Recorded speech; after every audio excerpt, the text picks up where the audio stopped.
watch any of Kelsey's retirement? I haven't watched it. I only heard. I knew it was happening as it was happening. We were talking about it at work. Yeah. I'll be honest with you, man. It's I would I don't it's one I recommend watching all the way through. I'm sure it's on YouTube. It's Yeah. really I know he's an Eagle, so I'm biased. It might be the greatest retirement speech I've ever heard. And All right. that's no like the emotion behind it, how thought out it was, all that stuff. There was a really cool thing like behind the scenes of it. I'm sure I don't know if it's been around for the last couple of days. One of the Eagles like, equipment managers, he's been there the entire all of Kelsey's whole career. He's been struggling with cancer this year, so he's the one who taped Kelsey up before every game. He couldn't do it at all this year because he was fighting. He's in remission right now, which is Okay. great. Good. Yeah. He came like Kelsey like made him come and tape his ankles before the retirement announcement, like one last time. Yeah. It's like that's freaking awesome, man. He's a great guy. He's a great guy. Like honestly, like class of the league. Yeah. And Lane Johnson's the same way, from what I understand. So in a couple Yeah. years, when he has his retirement conference after retiring, an Eagle surefire first ballot Hall of Famer. It is crazy, man. I mean, two offensive linemen, like surefire. Not even close. Yeah.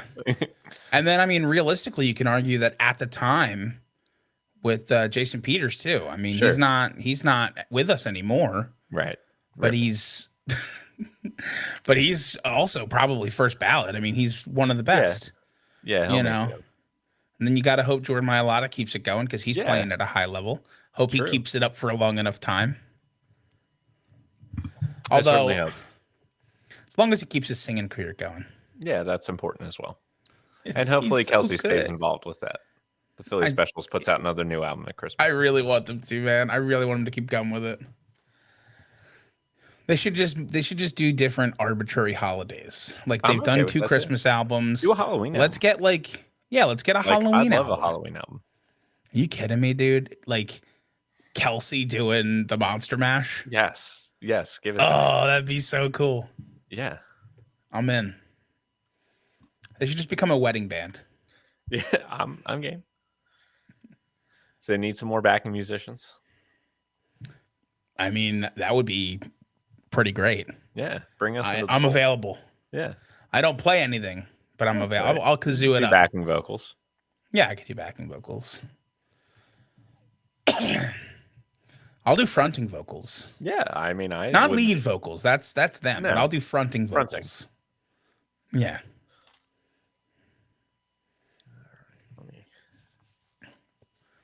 Oy. All right. What are we at? I got all my notes up. I guess I'm just. Let me grab this. I think I'm good, man. If you're good, I'm good. I'm good. So I can hit the button then, right? Yeah. All right. Well, 3, 2, 1.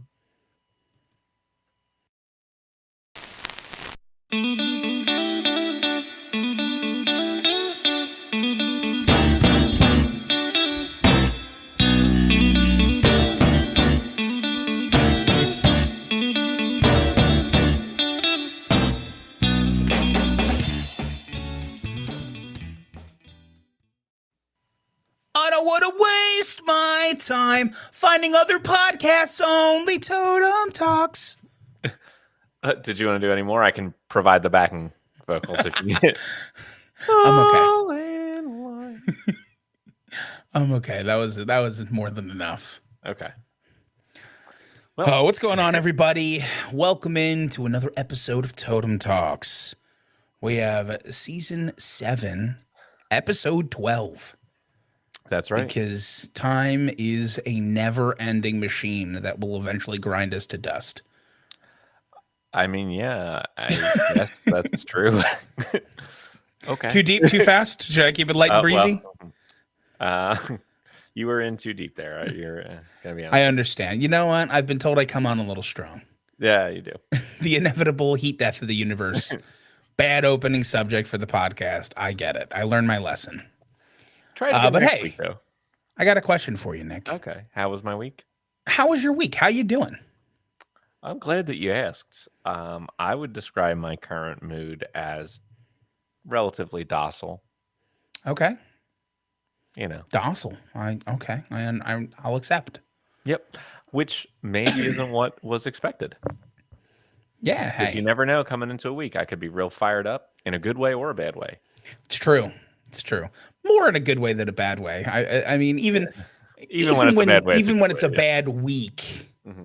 you're still relatively calm. Hmm. It takes a lot to infuriate you. Yeah, like Keith Urban or something. Like Keith Urban, I think really infuriated you because you felt betrayed. I Yeah, that could be really it. think you felt betrayed because of how much you respected his live playing with John Mayer on those Yeah, totally. videos. Hmm. And then you were like, Oh, wait, the music, though. wait, what's happening?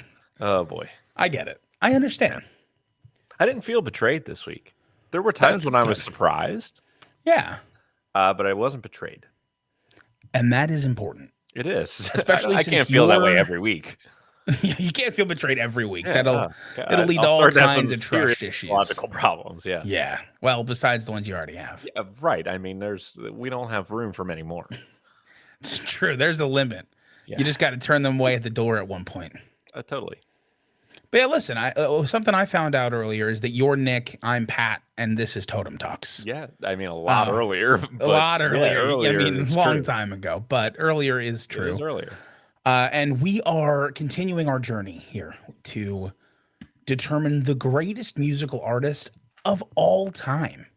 That's right. So we are leaving no stone unturned Certainly in not. our quest, especially this week, That's right. where I ask the question, as I always do, did we find that artist this week? No. However, you may be surprised on some of my takes here. I'm And the sure two I will be. artists, the two artists that we covered this week are, of course, Sum 41 Yep. and also Crossfade. So, Yeah, those are yeah, them. they're the trends of the late 90s, early 2000s. Both of these bands recorded their first albums in the early 2000s, part of that era. But Yes, yes, they did. And I guess I'll just get us started, yeah, why man. don't you?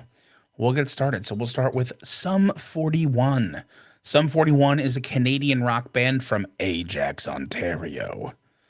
They were formed in 1996 and are, for the time being, still active, although the writing is on the wall for that. Mm-hmm, So mm-hmm. I don't know if I'm sure you're planning on talking about that. If not, we Not can. really. Okay, well, yeah. So they've announced that they're disbanding after their last album, which is coming Right. out on At the March end of this month, 29th. yeah. So almost definitely will be released by the time you've heard this. So That's we were true. not covering Heaven and Hell. Very true. Which is going to be a double album, Yes. where each album is going to be representative of either the earlier part of their career versus the later part of their career and the sounds that they drifted to. So it's going to be kind of like a full retrospective of their sound. Which is a good way to go out. Sure, Honestly, yeah. that's like if you are planning to disband your band, a nice walk through time is a good way to do it. Yeah. And it seems like you're doing it in a walk through time in terms of genre, not just like releasing a cover of your Right. own stuff. Yeah. A tribute to yourself, if as we've seen done multiple times on this Many times. podcast. All right, so we covered 3 albums by Sum 41. We started with All Killer, No Filler, which came out in 2001. We followed that up with Does This Look Infected, which came out in 2002. And then, of course, Order in Decline, which came out in 2019. And Nick, as this is your group, why don't you get us started with I would All love Killer, No Filler? So the thing I'll get out of the way first is everything that I knew about this group was already on this record. And I knew Yeah. 2 things about this group: Fat Lip and In Too Deep. And they're both on this album. And you know what? As far as hits from the early 2000s go, I think they hold up decently. I like those songs, believe it or not. What I did not expect, knowing only those 2 songs, was for this album to be like as weird at times as it was. like it opens up on what's called the introduction of destruction, which is just like this creepy spoken word thing, done by Steve Yokes, something like that. Who's their drummer. Yeah. But he sounds like Vincent Price doing like an intro. It's very interesting. Like all the songs are very short. Like it's got that pretty standard pop punk feel to most of it. Um, Although they definitely have a little bit of a harder edge than some of the other pop punk groups. I will say. And you know, I actually mostly like this record.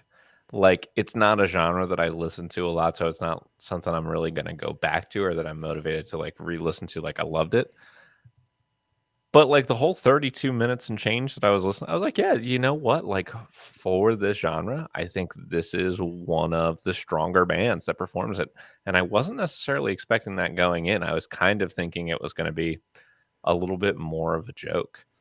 Um And the last song on the album too, I'll mention is they go like full metal on that last song, which is part of definitely one of their influences, um, which we'll see more as we go. And the last little tidbit that I think is interesting is Derek Whibley, the mainstay of the band, is actually like quite embarrassed by this record. He like in retrospect, which I understand because like ideally as an artist from album to album, year to year, you're like growing and learning more and getting Yeah. better at your craft. So you look back at the first things that you do and you're like, ah, with hindsight, I wish I'd done it differently. And that's fine. But Sure. We've been there. I had a higher opinion of this than I expected to. Cool. Yeah. Listen, I'll echo some of what you said, and I will disagree with you on a little bit, which is why we're in a podcast instead of just being one person. That's true. Uh, I thought the sound, for the most part, was good and holds up, but there are times when it's very, very dated, particularly when you're bouncing back and forth, even on Fat Lip, which is where I think it's Mhm. done the best. The bounce back and forth between like the almost new metal rap with coupled Sure. with the vocal, like the actual lyric sound, like that bounce back and forth is just such a uniquely dated sound to me at this point. Yeah, definitely. But it's a matter of And whether or not you execute it. I think they execute it well. The other like issue I had with this album is I thought they were taking chances, but I Yeah, thought a lot of definitely. times when they kind of settled into it. So like there's multiple songs throughout the album where they kind of settle into a sound, their Mhm. sound. There's a fine line you walk when you have like a signature sound between making things sound like yours and repeating the same sound. And I think they tiptoed over that line a few times, particularly the songs like they kind of had a formula of like, okay, a song's gonna have an interesting riff, like a la Fat Lip. It's gonna Mhm. have an Sure. interesting riff. It's gonna have a little bit of rap in it, and then it's gonna have some melodic melody throughout. And the song formula is repeated a little too pound for pound Sure. on a couple of these. But honestly, like I still enjoyed listening to it. It brought me back. It's definitely like got some nostalgia factor for me. Even though I only recognize Fat Lip and In Too Deep as well. Right. Yeah. Uh, just kind of hearing the other songs that sounded similar to that, I was like, okay. I mean, I get what they're about. Yeah, for sure. I get what they're about, For sure. and it holds up better than I expected it to. For sure, I'll agree with you on that part. Mhm. Now, does this look infected? Well, let me see it. I cannot show it to you on this. We Oh, will be right. demonetized. Not that we're Gotcha. making money. Yeah, Uh, what does that mean? yeah. What is money? Here's what I'll say.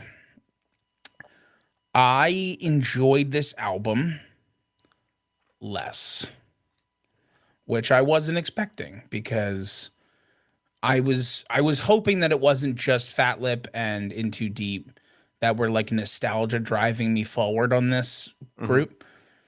And I still don't think it was. I just think that for some reason these songs just didn't resonate with me. They weren't doing anything crazy different. It was maybe a little bit of an overall heavier sound than the first album. Yeah, definitely. But it's only a year later, so it's not like they've really gone to new places yet. It's not like I'm not hearing a ton of growth, which Hmm. is fine. I wasn't expecting to hear a ton of growth between 1 year, but it's almost like the transition that they're starting to go through right now is like taking out the things that really resonated with me in the first album. A little Hmm. bit more melodic sound at times, which is what I want, and I just was losing that a little bit. And just that little bit of a harder edge just kind of took the little morsels that I liked, and they weren't there. So this one was more mid for me. Sure. Um, I didn't really have a fall off from the first album in terms of how much I liked it. I did like, which is interesting because like this is just, it's not usually none of these things that we're listening to are the kind of things that I really go to when I'm listening to music on my own.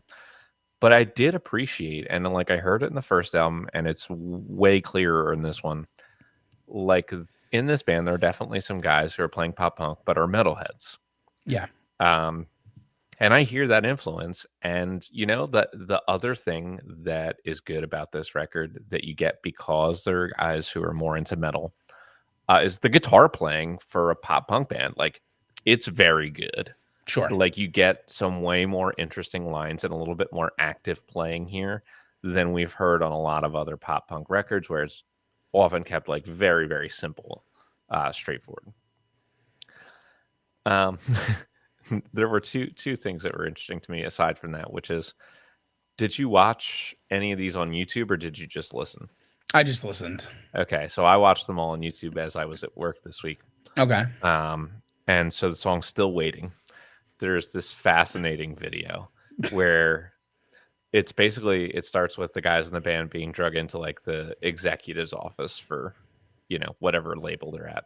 Yeah. And he's basically just going through like all of the corporate bullshit that you like think secretly happens, and it's like, yeah, so actually we're thinking about changing your name. Like number bands aren't really in anymore. Like no more of this Blink 182 thing. Like the bands are in. So we were thinking about maybe changing your name to the Sums.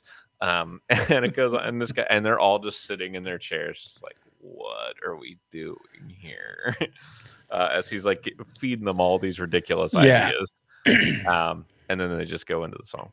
But I really like that. And then Derek Whibley also does not like this album.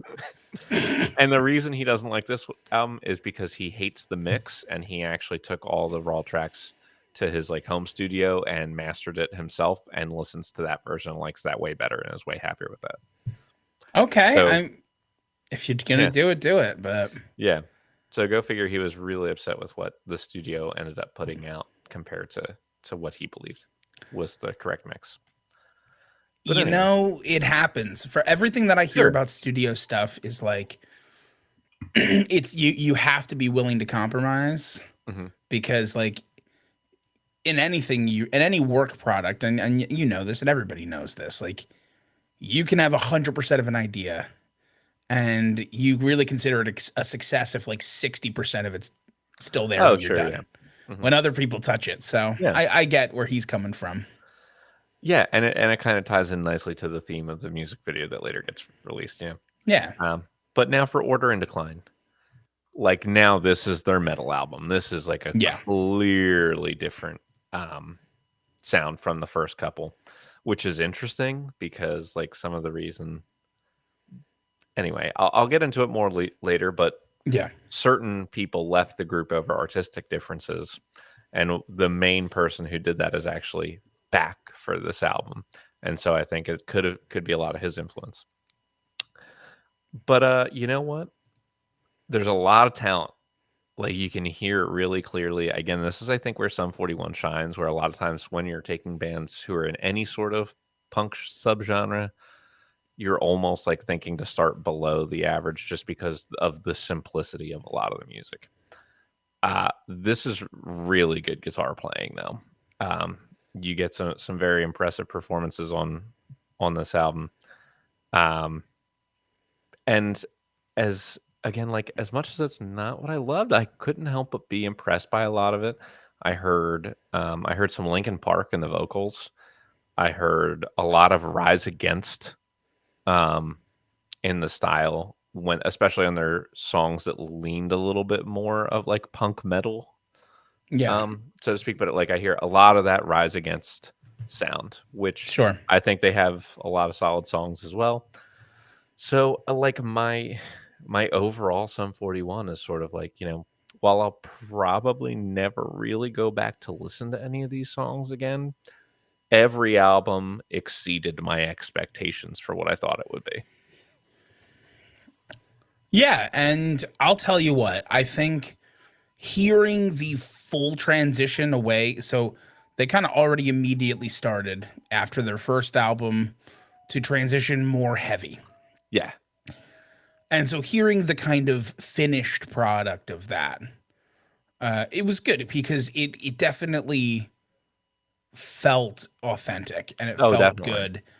good. I did like the playing. My again, I'm not trying to be super critical, Sure. but I feel like this is a band who, when we're comparing them to other pop punk bands for their instrumentalism, Mhm. yeah, they're going to exceed it because they have more of that heavy metal influence. When I start to compare it to some of the other metal bands we've done, even though it's not a genre that we particularly enjoy, Right. it's just not quite that same level. It's like they're in the middle of Yeah, being they're better than average pop punk definitely. and they're slightly below average heavy I metal. think they're better than an average band, generally speaking, Which in terms yeah, of the for skill sure. level that they show. Yeah, I'm not going to disagree with you on that. I think that it definitely sounds good. Again, for a genre that I don't love. Yeah, right. Even though this is more of a like melodic Mhm. heavy metal than we've had in the past, but heavy metal to me, like, it just doesn't scratch the music itch for me. Yeah, I agree. That's just what it boils down to. Like, when I listen to music, even if I do it completely unknowingly, the music that I seek out has to scratch certain things for me.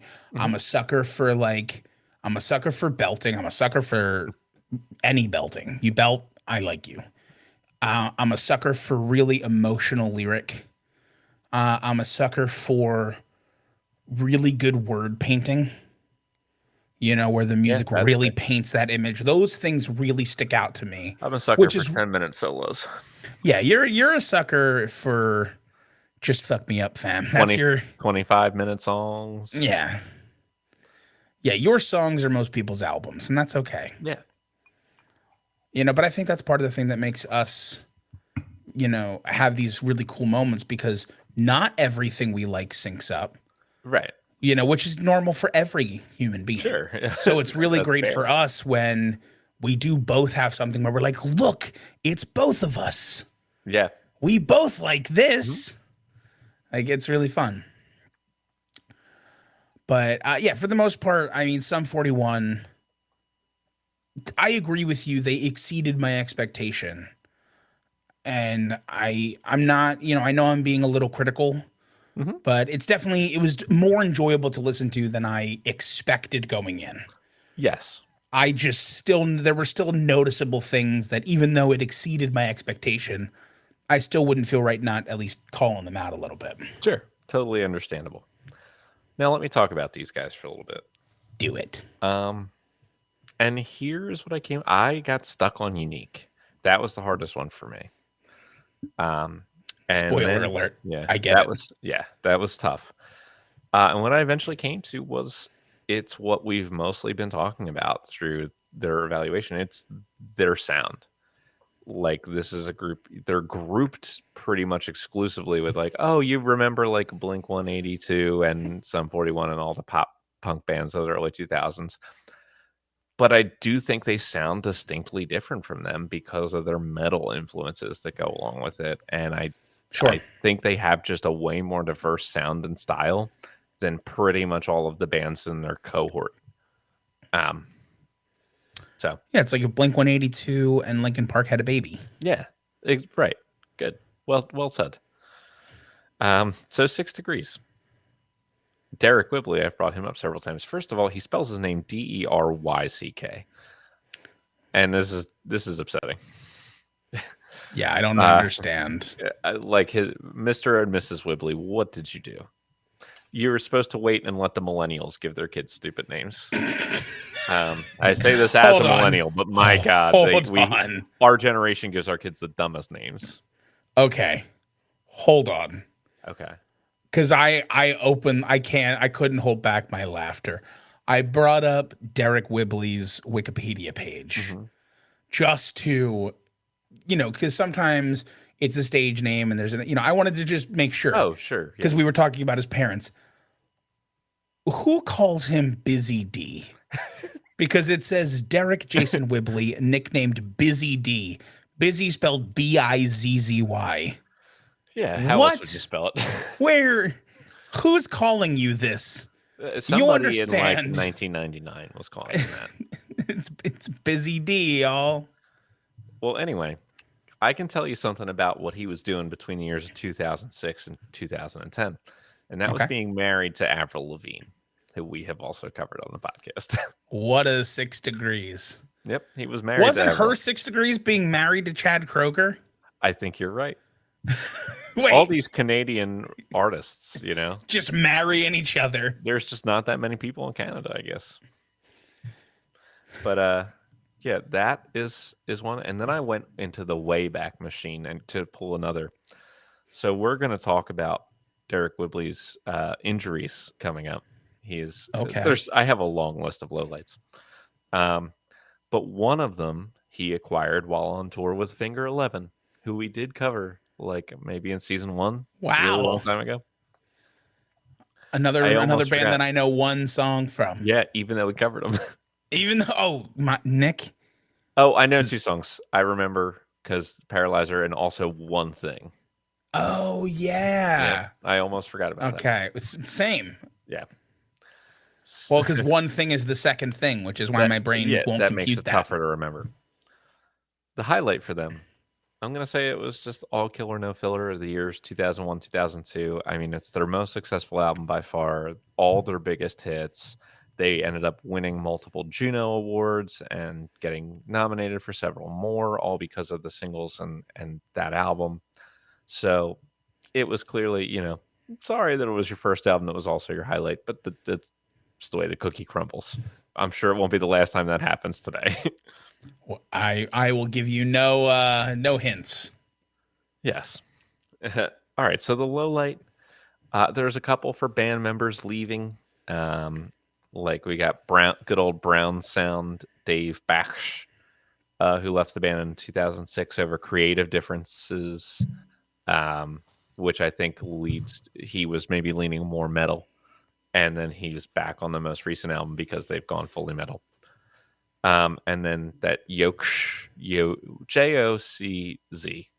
However, that's pronounced. He also Yosh left. actually sounds the most correct to me. Yeah, that was my guess. Or Jocks. Could be Jocks. Jocks. But he also left the group in 2013, which means Whibley is now the only original member in the band. Although Baksh, like I said, did come back at least for this last album. Yeah. Okay. Now there are a couple of other things pertaining to Derek Whibley because on that tour with Finger 11, he suffered a herniated disc in his back, which has led him to a lot of different problems. He's had some pretty serious issues. In 2010, he was also hospitalized in Japan after being attacked by some random people at a bar. In 2014, he was hospitalized for kidney damage from his alcoholism.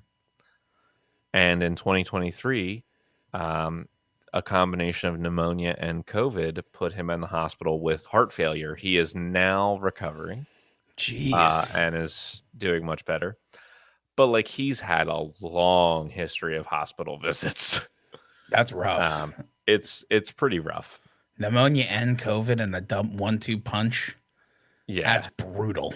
Yeah, it's not great. I The mean, other stuff's sometimes brutal. I it'll mean, it's even all brutal, but yeah, like, ooh, one of them induced heart failure. That would be the difference. yeah.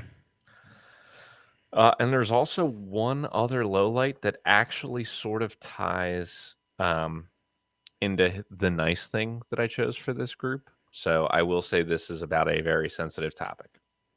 So Okay. my warning is out there. Here is the warning. Um, in 2013, Derek Whibley's wife attempted suicide.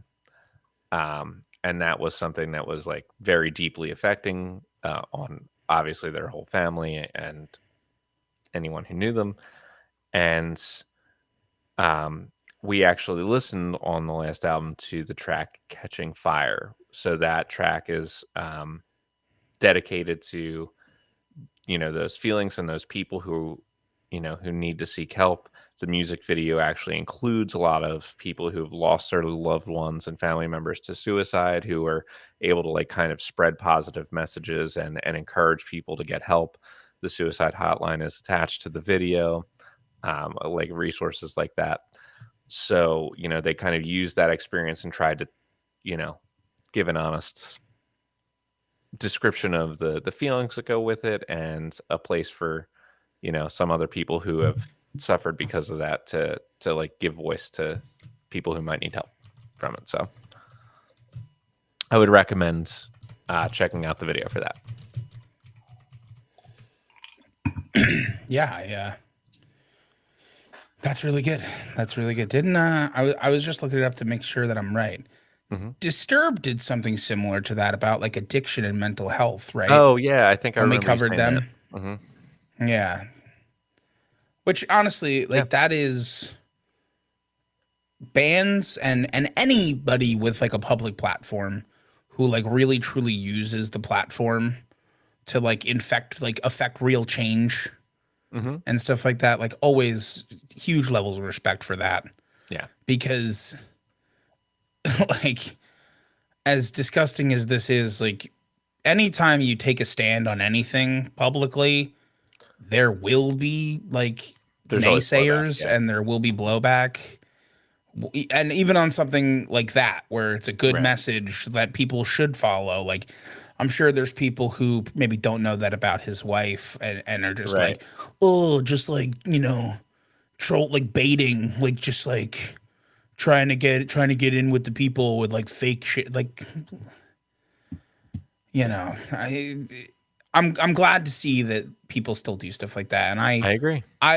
it's one of the main reasons. Like, I would hope that maybe one day we garner some type of traction Yeah, because, like, using our platform as is for positive change is like one of the main things that I want a platform for at all. would be nice.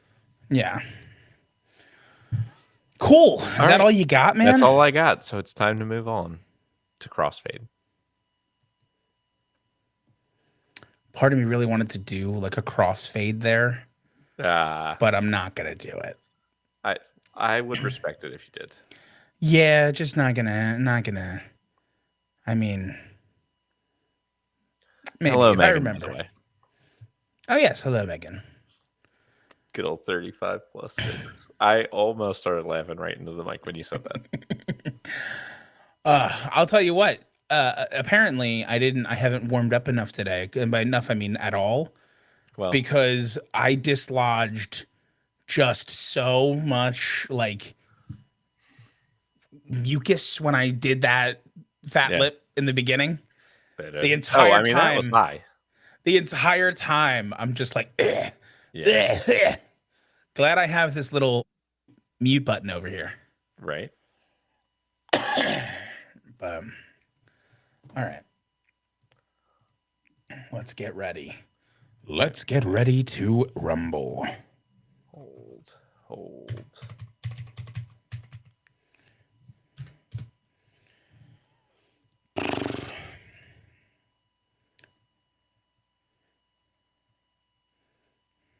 Just gotta make sure my dinner is ordered before we go back. Oh, what are you having? Some Chinese, some General Tso's tofu, spring rolls, Nice, also a bunch of sushi. Nice. Mango, avocado, cucumbers, um, asparagus, avocado, cucumbers, tofu, peanut avocado rolls. So good. Sounds delicious.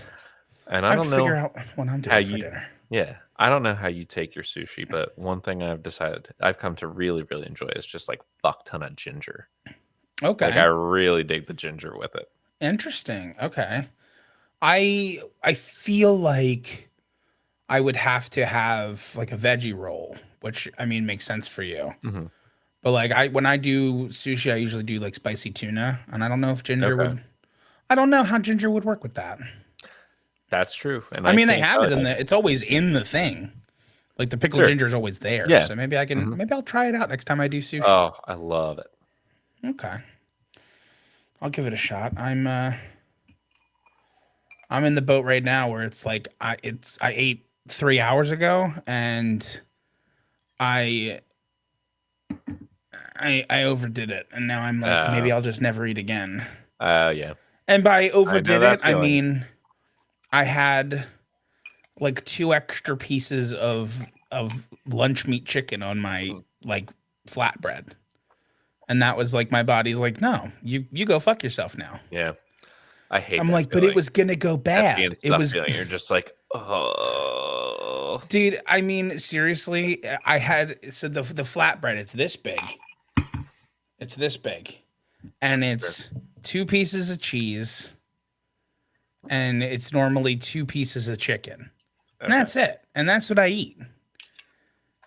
And I had four pieces of chicken today you bitch because it was the last day.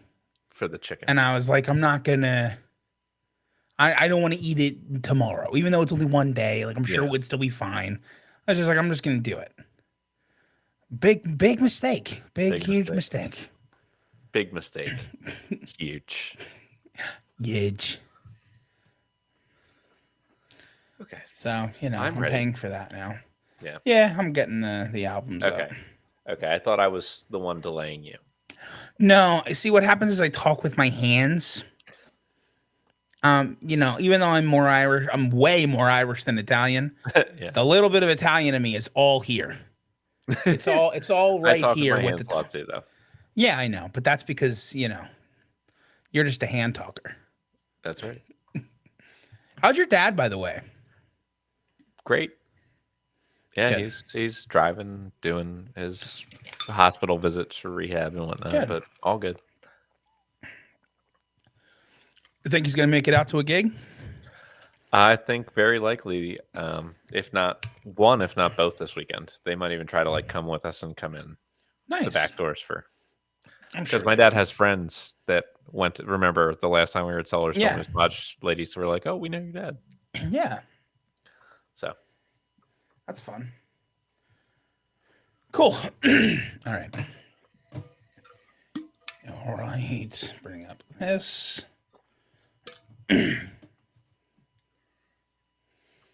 Oh, I'm so excited. I don't know if you know what this is, but I just saw you at the bottle.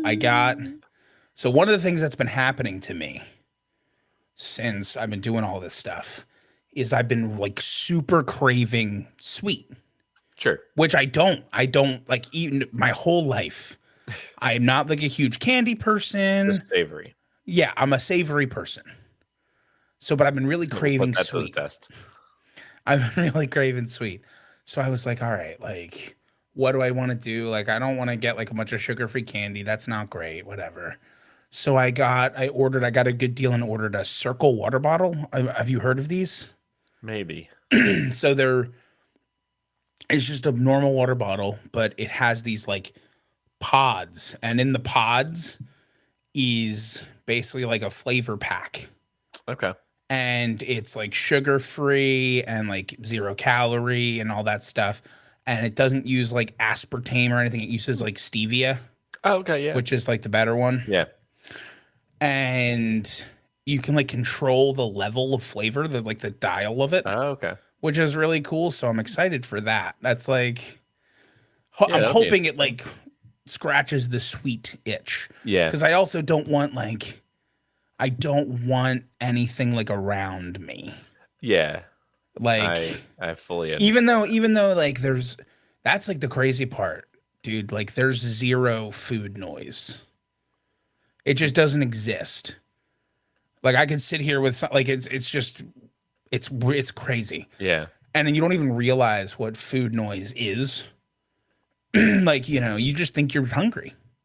Yeah. And then it's all gone. And it's so funny to me because I didn't really realize when it left, but Mhm. I did realize when it comes back, Oh yeah. which is when the devil's lettuce gets involved. Oh yeah. And then I can tell that there's food. And then I'm like, oh, this is what food noise is. It's just my body Yeah. saying, you should eat something. And me saying, should I? And it's saying, I don't know, but you could. Yeah, I get that. And then, yeah, like that's what I say. Like it's weird, man. It's weird to know like what is like hunger and what is just fake because Sure. it mimics it so well. Yeah. It's wild times. It certainly has me confused often. All right. All right. I am uh yeah. 3, 2, 1. Crossfade is an American rock band formed in Columbia, South Carolina. And I have some conflicting reports immediately about the Okay, we timeline can't even yeah, we for can't even Crossfade. get any further than that. Well, because here's the thing. Wikipedia tells me Crossfade formed in 1991 Sure. under another name called The Nothing. That is what they tell me. I read about it. I heard it. Apparently, Well, they also released. Sugar Daddy Superstar? We'll talk about that one. Okay. But they apparently released 2 albums as The Nothing, and like I have all this stuff. And then I saw apparently because there's not as much stuff on Crossfade as there was in Sum 41. Sure. So like Ed Sloan, the lead singer and like main member of this band, was apparently born in 1981, Okay.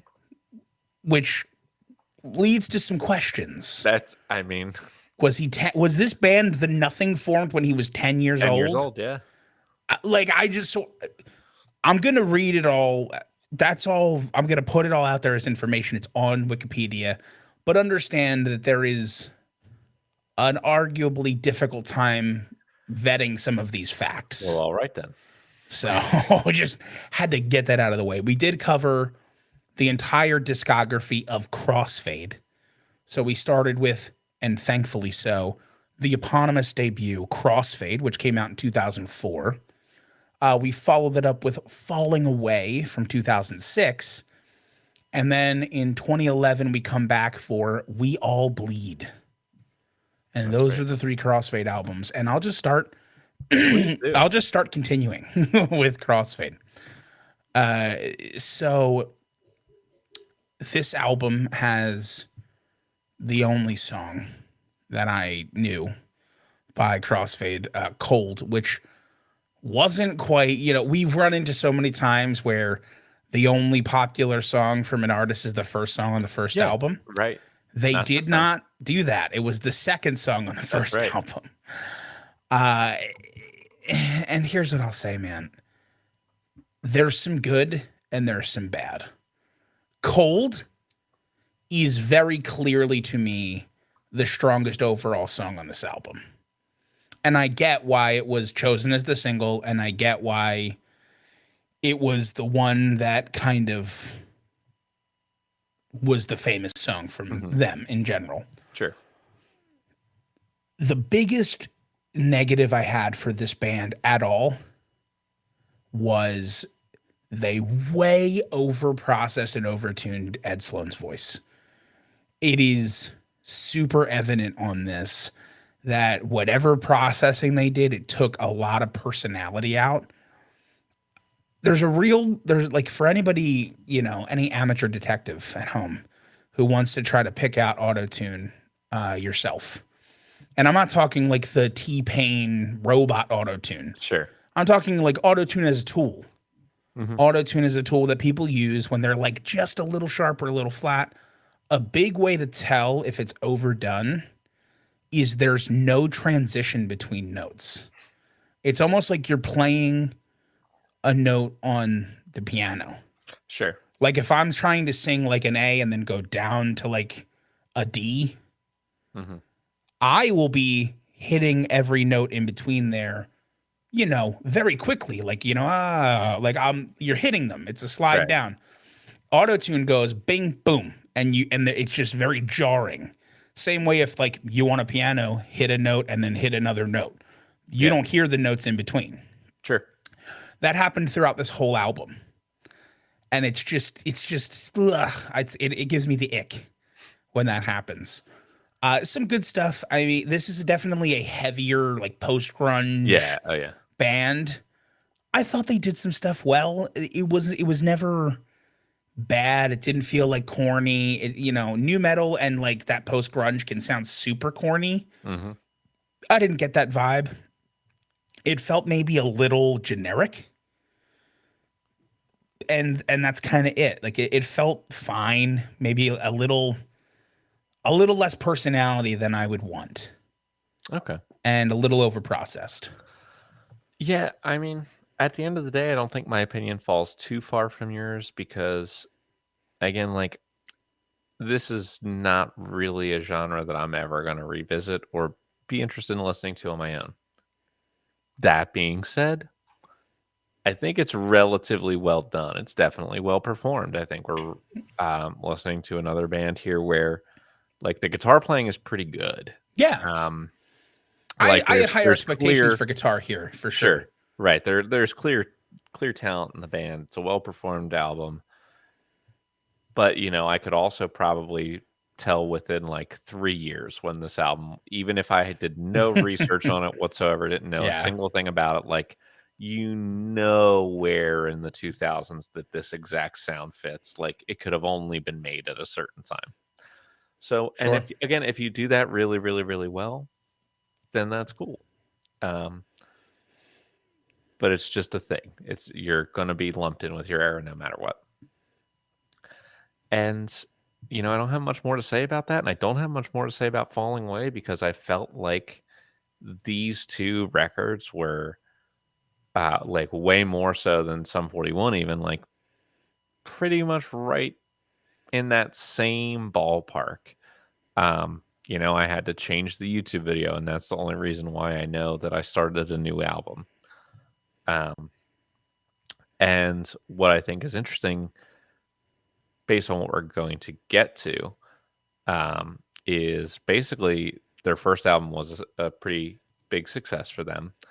And this album sold significantly less, 200,000 copies ish.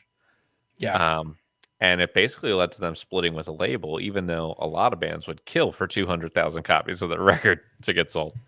Um, at the end of the day, like it's not for me really. It's a little heavy for my taste, but I don't think it was bad. I mean, I think this is a group that is talented musicians.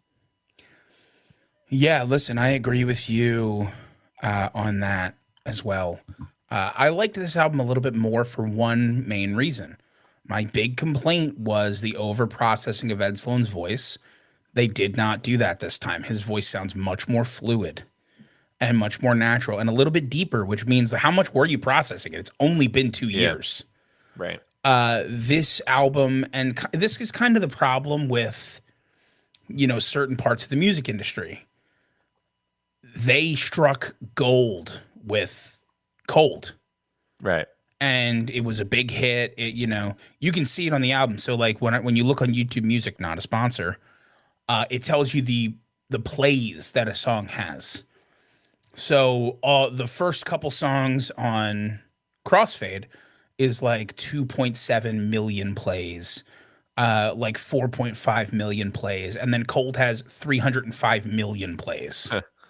So it's clearly like it's doing the heavy lifting for this Yeah. band. I think they kind of did talk a little bit, and I'll go into a bit more detail, not much, about like kind of a crunched timeline of songwriting. They kind of had the first album toured. Once the first album really was successful, when it did go platinum. they were like, okay, you're gonna go back in the studio and you're going to record a new album, like write and record a new album. You have like 6 months, and so that was it was crunched, Yeah. and they were hoping for another cold. You're gonna write 11 songs and hope one of them's a hit, Right. and one of those songs didn't catch on the same way, so the album suffered for it. And the label was like, well, nope, okay, bye. And I thought this album was fine. It was just as good as the first one. I mean, it still had some issues.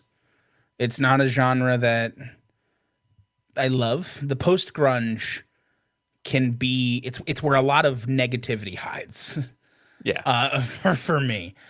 So it definitely still feels a little bit generic, although you are correct, it's well performed. Definitely. And my big plus for this album is just like I said earlier, they took the processing off Ed Sloan's voice. They let him sing, and he can sing. He's a good singer. Yeah. You know, he's not like he's not going to top any lists, but he's a good singer. He holds Right. his own in the song. And it's not like they're just singing like the most generic stuff. He's getting up there. Yeah. So, and they did do a couple times on this album. They did a couple slower songs too, which I thought were positives. I like to see a band who's like in that like hardcore sphere also be able to slow it down. I'm not saying every song needs to, Hmm. but like it's like a drink of water when you're getting punched in the face. Yeah. Something different. Yeah. And here's where I'm at right now. I always do these graphics, these little Okay. graphics for anybody who tunes into our live stream, which is most, if not all, Thursdays, roughly around 5 p.m., a little bit Right. before 5 p.m. if we're feeling frisky. And I have a little chyron at the bottom, a little lower third for the album and the artist. And today I was in a rush and I didn't change the last one. Oh no. So Oops. we're gonna do it live. We're That's gonna fine. do it live. No big deal. No, it was never a big deal. This song, we are going over Roy Orbison's Mystery Girl, right? Yeah, yeah. You listened to that, right? I mean, I did. I have notes on it. We'll just do I just our have to notes. turn a page backwards. We'll just do our notes from last week. Yeah. No, We All Bleed, I'll take us into. Yeah, please. This album was super interesting to me. Now, I'll go into detail when I talk about the facts, like what led to this album and what happened with this album. It's a very different overall sound. Hmm. So we're 5 years later, so 2006 to 2011. This album took 3 years from initial concept to release. So a much longer time frame from the Sure. band. And I think that really shows. I think that shows in a lot of positive ways. You're getting more complete songs, you're getting more reflective lyrics, you're getting more depth than the band was showing earlier on. And I really appreciated it. I thought it still has a little bit of that like kind of generic quality, but you know, I say that and it sounds really bad, but it's not really bad. Like a lot of the stuff they do is good, a lot of the stuff they do is kind of middle of the pack, but nothing they're doing here is bad. And I think the improved lyrics really showcase himself. Particularly, the song that stood out to me was "Dear Cocaine," which was a really kind of haunting, slowed down song about, you know, addiction and the struggle with it. And I thought it was really well done. It was told in a perspective that kept it interesting and kept the emotion throughout the song. Okay. So I'm gonna kind of try to sandwich this like a positive sandwich. Sure. So one thing that it was still very heavy immediately, but there's some good playing in here. Really impressive moments throughout, I think, from the musicians. That's my first positive. I'm going to go into the negative. Yeah. So something that you said was a positive was Dear Cocaine. My God. I mean, could not disagree with you more, and I don't disagree that the message of the song, like, I thought that he picked something great to write about, Yeah, but then it was like a third grader wrote about. I thought the lyrics, I hated the lyrics to that song. However much you interesting. like them, I hated them like twice as So much. interesting. I It took really me so out of it.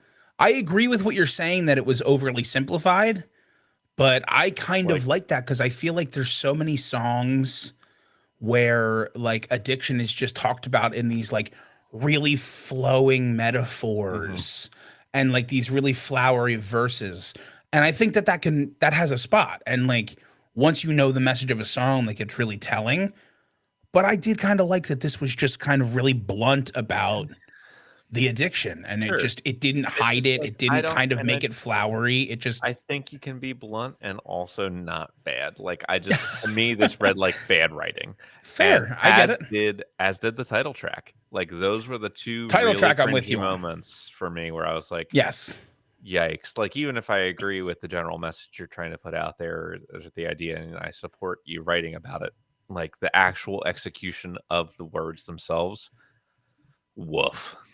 That Interesting. both of those songs I'm really fully took with you me on out. We All Bleed. I felt the same way about We All Bleed, which is interesting because you know, that's Les Hall as the main writer on that, which we'll talk about Les Hall at some point. I'm sure. But that is so strange that Yeah, we I hated it. that's Hated it. hey, It's you okay. know, our opinions are allowed to differ. That's true. It's just rare where we have a strong lyrical disagreement. Yeah, and this time we do.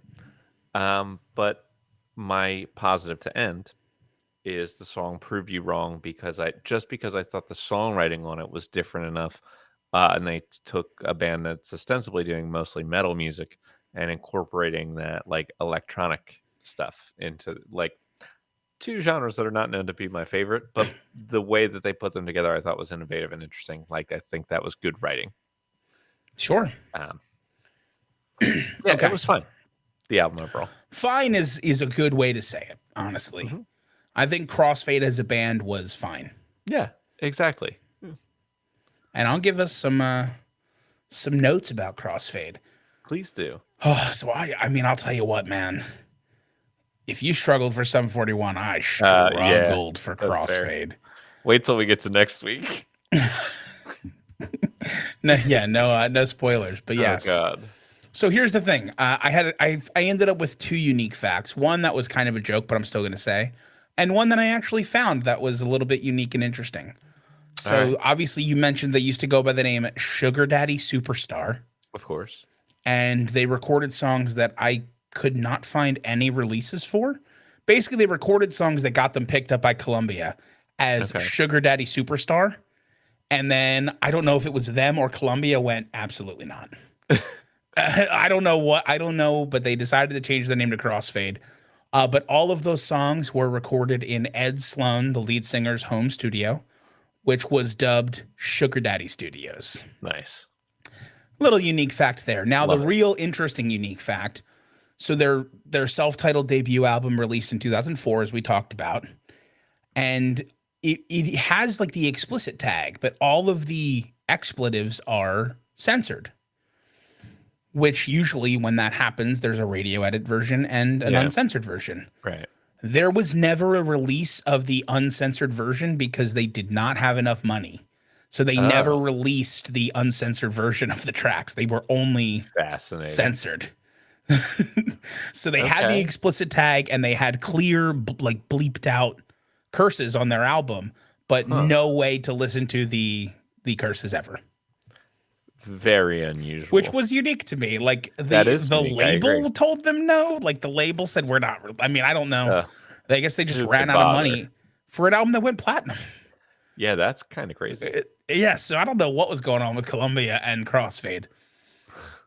Now, All right. highlight, how do you not have the album Crossfade? I mean, again, we're going to talk Yeah. about it.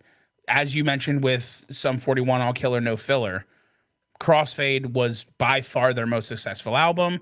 It went platinum. Cold is on it. Cold is their highest charting and most successful single. The year 2004 was the year of Crossfade for Sure. them, and it Yeah. was their most successful year. Now, the low light is right after Falling Away. So Falling Away did not succeed, as we mentioned when we reviewed, and Columbia ended up dropping Crossfade. And that moment was was really tough. So Ed Sloan talked about it. He had an interview, and he talked about it and said that he entered this really deep depression for basically the entire year following them getting dropped.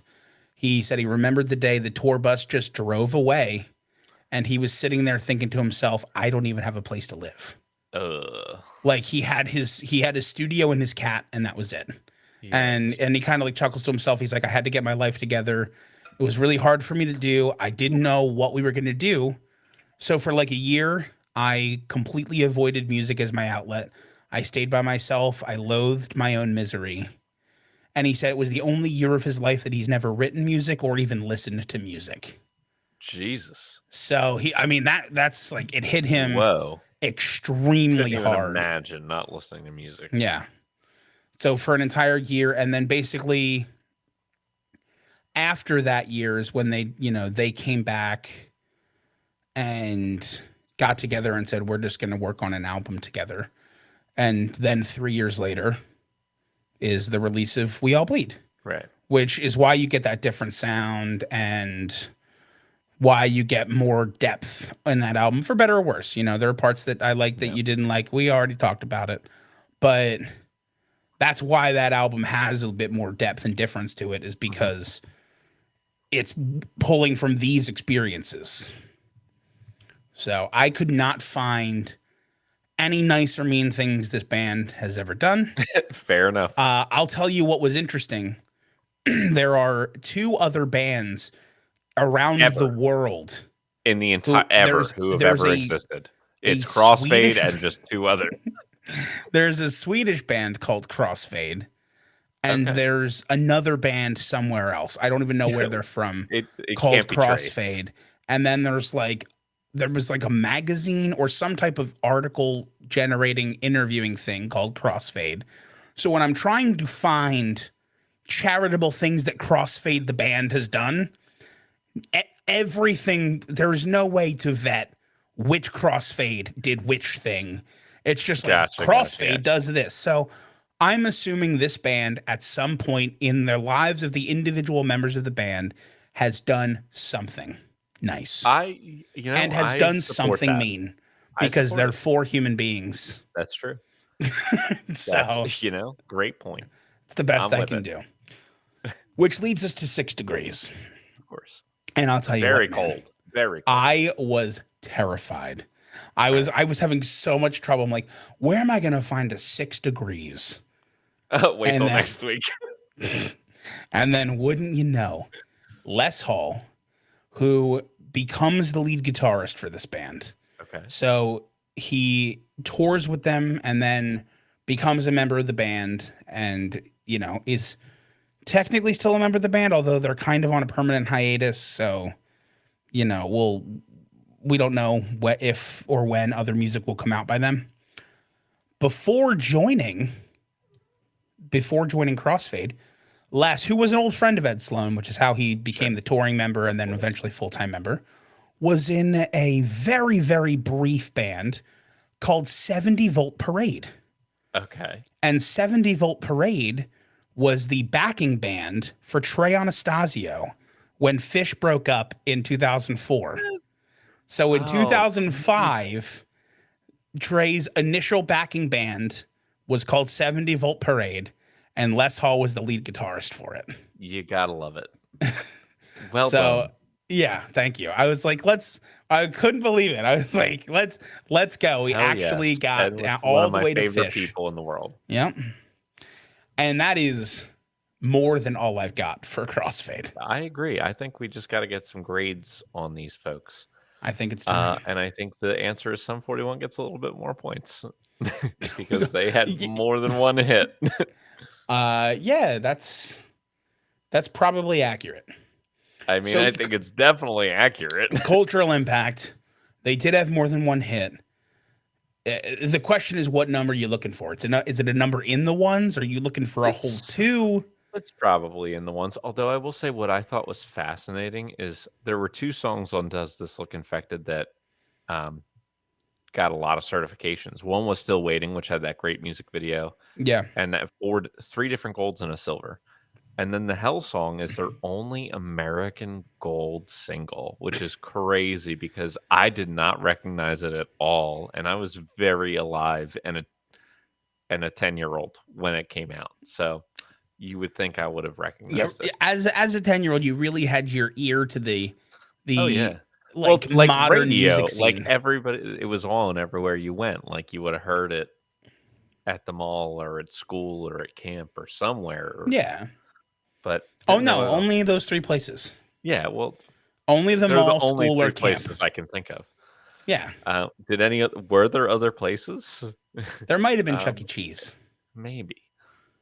Um, well, now you've gotten me off track. But anyway, I just think it's interesting that they have 2 hits that we both knew, but then 2 other hits that were, you know, certifying throughout Europe and certifying in the United States. So it's almost like they even have 4 hits. 4 hits is a lot. And I think that's worthy of a 2. Okay, so you are talking a two. I think a 2. I wasn't a 2 until I saw the 4 hits, and now I'm like, you got to give them a 2. We can give him a two. I feel like two works. I feel like we're being a little generous, but I'm in a good mood. I don't know if we had another band that was, you know, that came in here and had 4 hits. I think we would. But Yeah. here's going to be real simple for you, Nick. Crossfade, Scott Cold. 1 hit. One, let's move. Yep, I agree. Let's go. Breadth of Work, 7 albums for Sum 41, so a 5.2. They do have a handful of certifying singles, and they do have a platinum and 2 golds in the United States, as well as golds and platinums and multi-platinums throughout other places in the world. So we're definitely looking at adding some points here. I would say probably a 0.2. Okay. Pretty solid. I'm okay with it. And I'm going to give them another 0.1.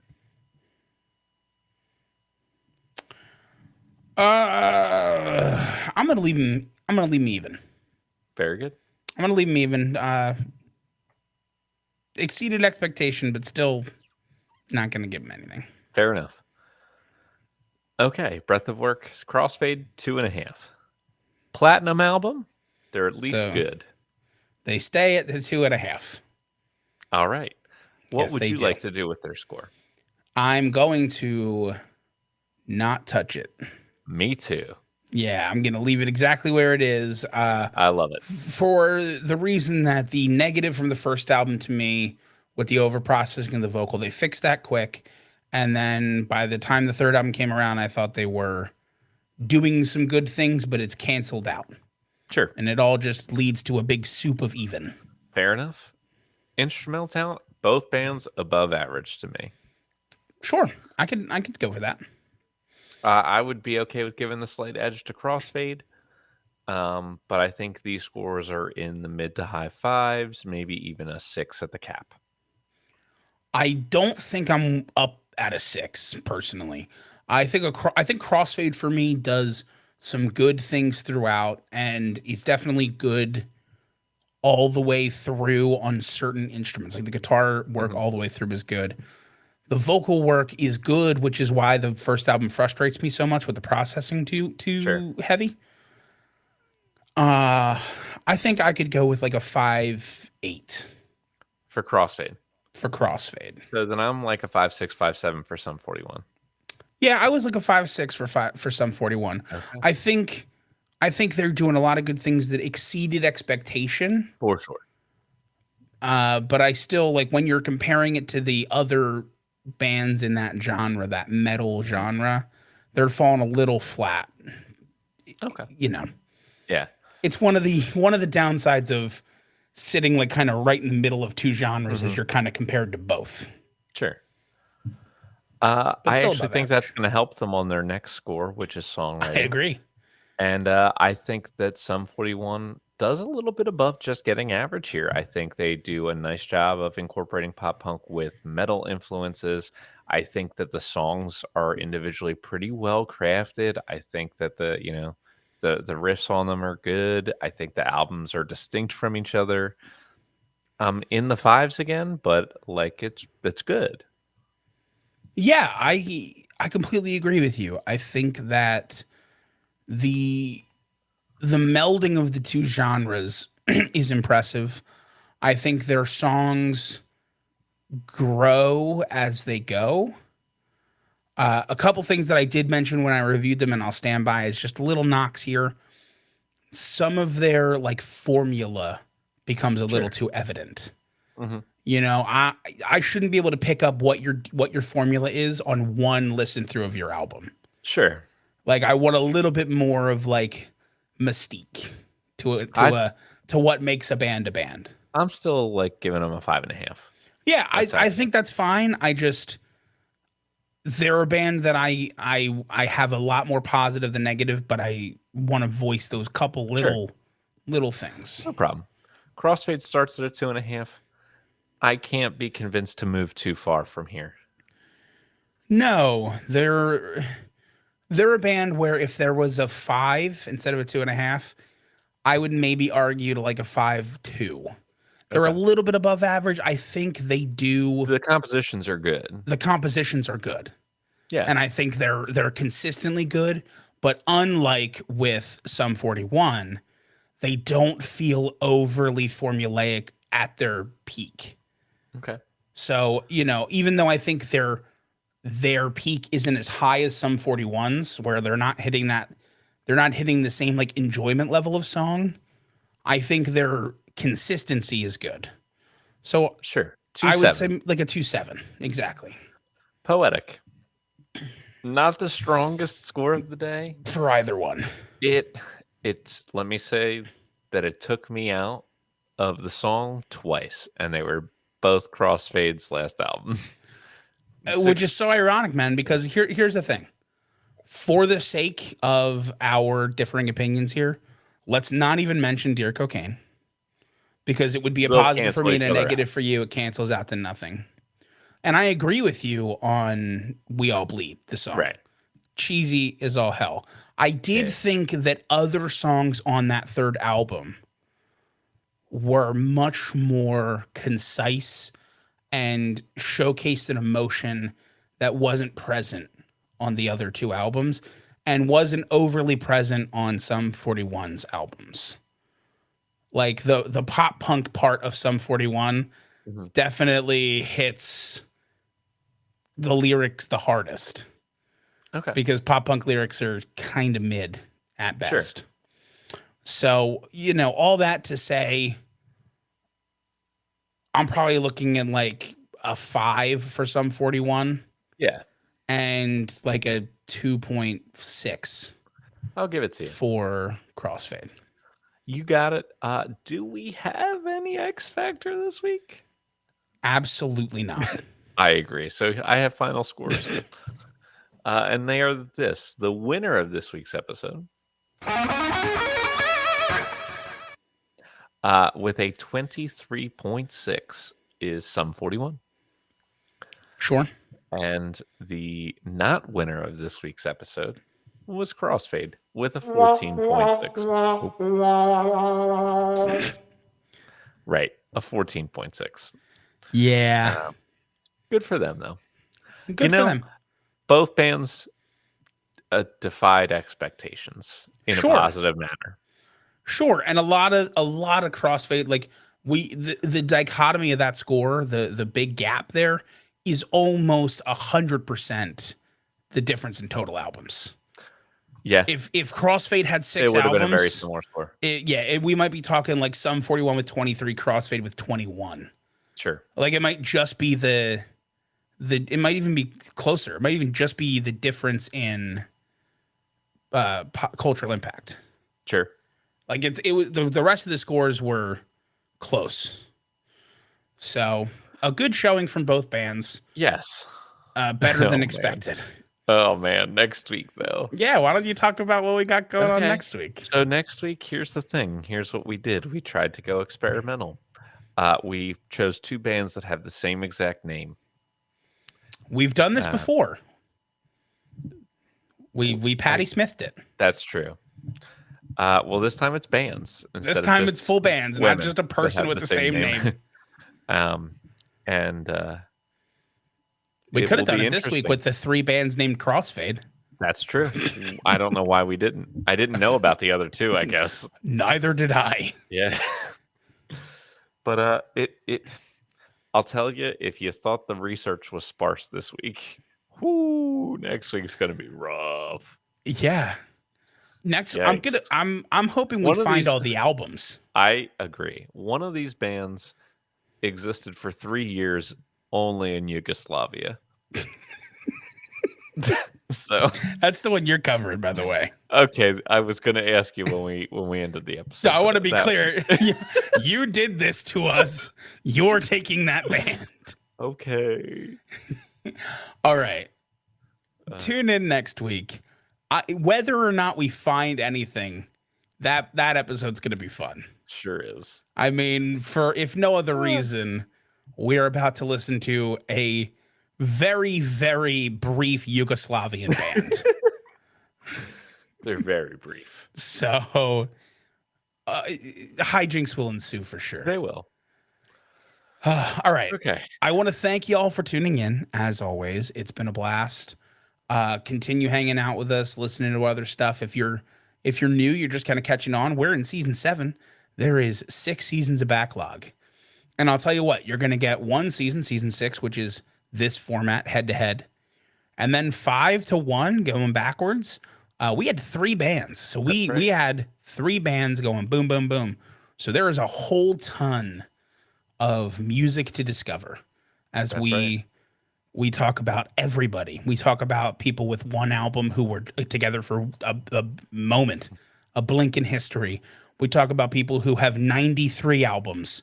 We talk about Buckethead, who has 400 and probably, hold on, since we've done the episode, he's probably got 600 albums. Yeah, I mean, we did that episode like a month ago, and he's got 600 albums now. The man writes prolifically fast. So there is something for everyone. And I'll tell you what, if you go back and you find one of the artists that you enjoy listening to, listen to what we said about them, but listen to the whole episode.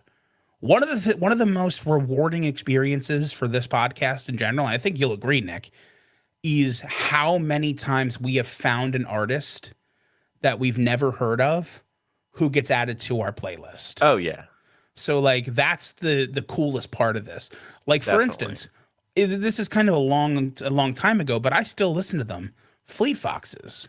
I had never heard of Fleet Foxes until we did the podcast. I went through this actually the other day and just for myself to see how many. Sure. And there's like a couple dozen, honestly, that I still listen to at least once a year.